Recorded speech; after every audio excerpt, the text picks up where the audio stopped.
Good morning, good afternoon, good evening. Happy time zone to all you PoE2 fans. Today we're talking about the ravenous flock perching staff, and this has been kind of a controversy going on. After we've seen the video, after we've seen the stats on this, is this even good at all? And I'm here to talk about a potential build that could make this pretty strong.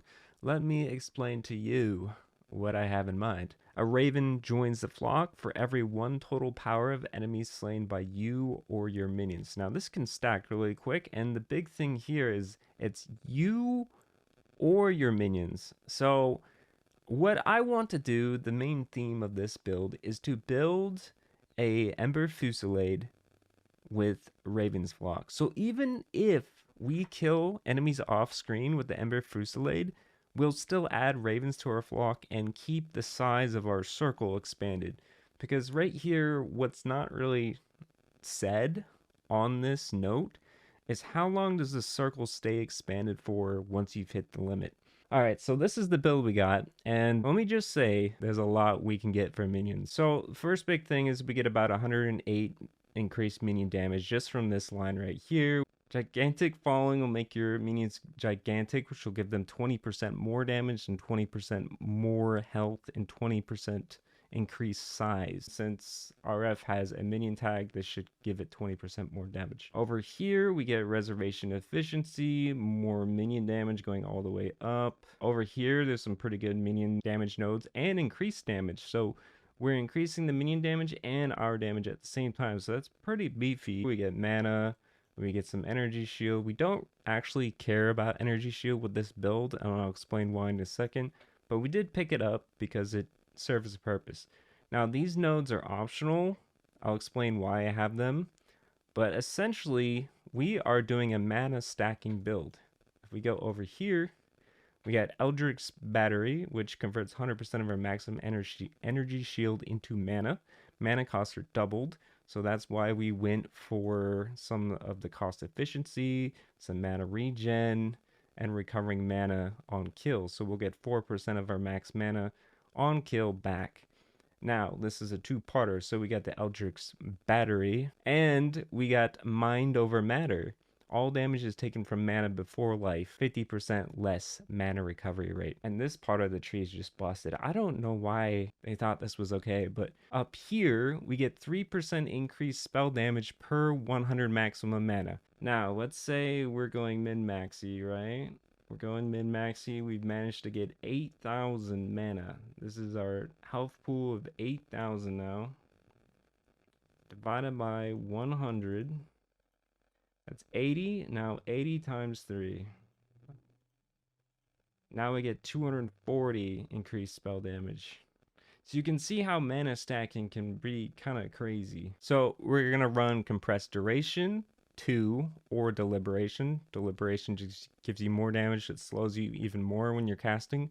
So it kind of depends on, do you want the orbs to release faster, because there's a hover duration you got to keep in mind, or do you want to do more damage? That will be up to you. Multi-shot 2, every single time you activate Ember Fusillade, it'll give you 3 embers instead of 1. So 1, 2, 3, 3 taps of the button, and you'll have max stacks. Let it go for the max amount of damage.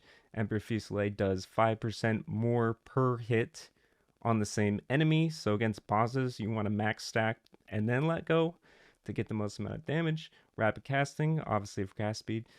Zenith reduces the cost of the spell, and it gives you increased damage if you're above 90% of your mana. Now we'll see if this is a problem or not, but I think as long as you're, letting your minions take the hits, you'll be fine, and you shouldn't be losing a ton of mana. But just in case you do get hit, your mana is now a second life pool, so you are good to go. Consider casting reduces cast speed, but it gives you more damage. So you're going to have a lot of damage from Ember Fusillade, and you're going to be able to stack it really quick. We're converting our Ember Fusillade into Chaos. So now all of our fire damage is Chaos. So if you're running Wither or something like that, then you're going to do more damage, because honestly, fire by itself kind of sucks. You might as well just convert it into Chaos and then use curses with it. Oh, speaking of curses, we go up here to our Lich, and you would take area effective curses, Cursed enemies killed by you have 33% chance to explode. Even more area effects. Curses have infinite duration. You can apply an additional curse. And then right here, we can't go crystalline phylactery because it would make our skills cost even more. So that's kind of counterintuitive. Can pick up the 20% energy shield. We can take the 20 here. We can take the 3% max life, and we can take the 3% maximum mana. Not bad. Here is why I think it can still be good even though it only applies to minion tag. Put in muster, you'll get 7% more damage per type of reviving minion. So there are 8 different types of skeletal, I spelled that wrong. There are 8 different types of skeletal reviving minions, and you would want to grab one of each. And we have here, these are the spirit cost based on their level 20 skill gems without any adjustments to efficiency. So it's going to be 265 base spirit cost for one of each of these types of minions. And we need one of each just to get 7% stacking. So with one of each, you'd get 56% more damage. Now, you would go Feeding Frenzy 2. It's a gem level 4. Minions do 30% more damage. Minions take 15% more damage. This might not work with RF because RF never takes damage. But if we check here on the patch notes and we search for Feeding, unless they change the name of it, nothing shows up. There's 0, you can see up here, 0 results. Unless they found it by mistake and they're like, oh shoot, this skill gem shouldn't be applying to Ravenflock. We should be able to get Feeding Frenzy as well for another 30% free damage, more damage. Delilah's Desire will give +1 to skill level and +5% to gem quality. And this used to be 10, but they nerfed it a little bit. But it's still good because it's a +1. Minion Mastery. This is a gem 5, +1 to minion skills. Varashta's Blessing. Supported skills deal 10% more damage per command skill used in the last 15 seconds. Now, this is where it really comes in. I don't think people really pay attention to the command skills as much on minions, but there are certain things that can scale the damage really high, and this is one of them.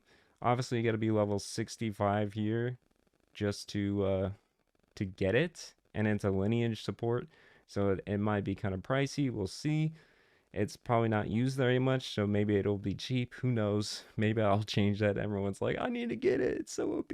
We can get extra minion damage from Upwelling 2. This is a support gem 4, which gives 50% increased minion damage if you are not on full mana. So as long as we are always casting Ember Fusillade, which is going to consume our mana, we're not going to be on full mana. And if we get hit, we'll take damage from our mana first, so we're not going to be on full mana.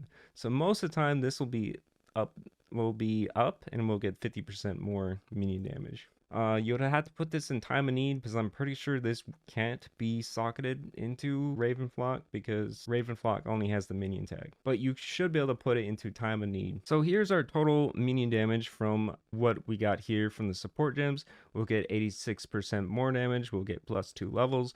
We'll get 60% more damage if you use all 6 of your skeletal command skills. For this, you're going to have to make sure you actually put all these skills onto your skill bar. And this is why having a controller would be nice, because on a controller, I can hit the left bumper and A, B, Y, X, left, right bumper, right trigger. All these have a separate set of buttons. There's the basic hit button, so A by itself. And then if you set up your secondary buttons to holding left trigger and A, that's another set of options for buttons you can set for your abilities. This is why I use controller. I can use much more abilities. I see people using mouse and keyboard and they only have like 4 buttons total. With this build, assuming you're going to use Varashta's Blessing, you're going to need to have way more buttons that you would have to hit in addition to your other skills. Easier to play on controller. I think the game it flows better. I don't have to think as hard about reaching my fingers off of WASD to hit another button and then reaching back to move again. I can just do it all very easily with a controller. You just got to get used to it. We can still run a normal minion build and still fly through the story, so don't worry about this, but we need level 78, and I'm guessing this will drop from a pinnacle boss. We'll have to find out exactly where it drops from, but for now, 78 for Ravenflock. Minions deal 111 increased damage. They also have a 12% chance to inflict Grilling Madness on hit, which increases magnitude of slow. 34 increased spirit reservation efficiency of skills. This includes minions and spirit gem abilities. This is huge because now we can actually afford all this stuff because all the spirit is getting reduced. If it wasn't for this, RF would just be completely useless. I'll admit that. Alright, so total minion damage from our skill tree, support gems, and RF combined, you get 358 increased damage from the passive tree, 20% more damage from gigantic flowing.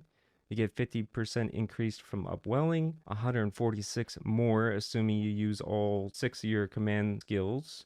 It's 6 instead of 8 because Cleric doesn't have a skill and Warrior does not have a skill. And it might be lower than that because some of the skills are conditional. Arsonist needs a dead or near dead minion to target to use the skill. Total would be 408 increased minion damage and 166 more of that damage. So it's 408 and then 166% of that 408 more damage.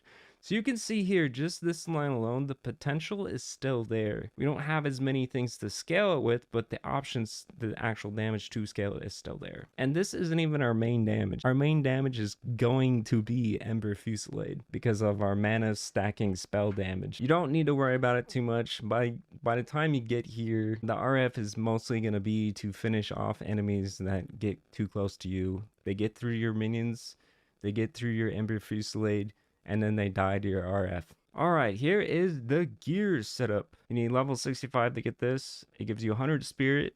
It doubles your presence area effect. This is important because RF detects rare and unique enemies in your presence to generate more ravens in addition to just like killing enemies. So when you're fighting a boss, this means you can stand farther away from the boss because your presence area is double and it'll still generate more raven. The main thing here is the 100 spirit. And Folding Dawn is an early game item. It does not have a level requirement. It gives you 100 spirit, but it makes it so your intelligence doesn't give you any bonus mana. You can just get a bunch of extra minions early on and that'll help you get through the campaign. Definitely drop it once you get another chest piece that has spirit on it because you're going to need that extra mana at some point because of the rising skill cost. This Mortis is a level 55. Minions get Unholy Might. That'll give 30% of our damage to RF as well and all our minions. So this is a good option too. It has good maximum mana.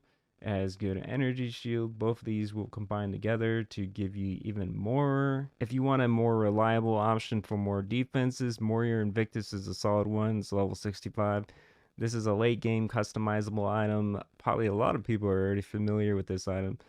But when you search for this item, look for one that has 10 to 12 spirit per socket, increased global defenses, increased elemental resist. Try to go for these 3. Deodri's Tenure is a level 16 item you can get early game.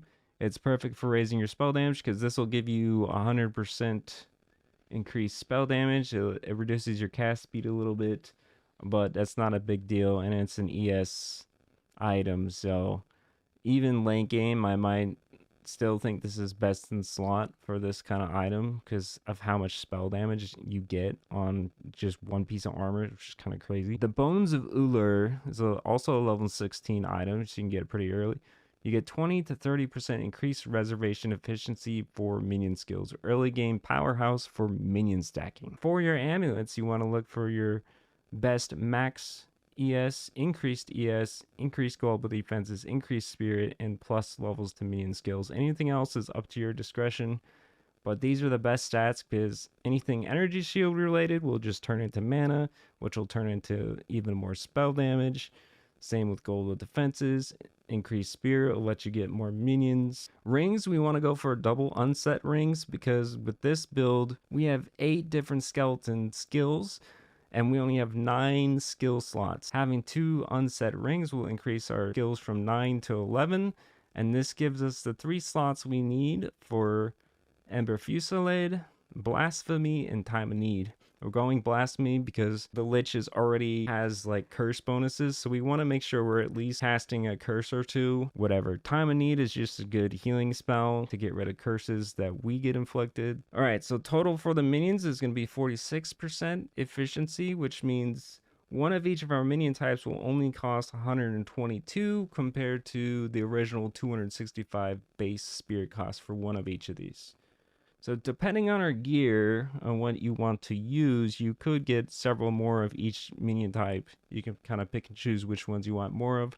Doesn't really matter. Or you can just slot in another skill into Blasphemy here. 2 curses because of Lich. If we take the total here, if we put Despair or Temporal Chains, or maybe both, it depends on how much extra spirit you have. But if you put one of these in here, with 44 increased efficiency, we get 10 from quality, 20 on Blasphemy. It's going to cost about 34 spirit instead of 60 that it normally costs. So 34 spirit's pretty low, and then that combined with all our minions is 156. If we combine that with the 100 spirit we get from Alpha's Howl, we have 200 spirit base game. Yeah, so we still have 44 spirit left with this build. Time of Need would be 20 after the calculations of efficiency, and then Upwelling is 30, but I don't know if this gets reduced or not. If it's 34 as well, then Upwelling will be 20 as well, but I don't know because I never tested it. I don't know if it applies to support gems as well. Even if that's not the case and it costs 30, if you get spirit on your amulet, you'll be good to go, and you'll still have extra spirit. You got to keep the chest armor in mind as well. That's extra spirit. Or if you don't want the chest armor, you can go for Cosprey's Will, which will give Wither presents for free. Curses you inflict have infinite duration. That's okay. We already got that from the Lich. But curses you inflict can affect hexproof enemies. Withered you inflict has infinite duration. You get a bunch of hexproof enemies. Well, guess what? You can still put your curses on them. So, you're good to go. And it gives you some evasion rating. So this actually might work better with Alpha's Howl, because Alpha's Howl is literally just straight evasion rating. Flat out lower their chaos resist with Despair. Temporal Chains will slow them. Grilling Despair will slow them even more. This one right here is a little bit of hopium, but I'm hoping that Blood Mage lets us one-hand, two-handed staves. If we can one-hand a two-handed stave, then we can run a scepter in our offhand.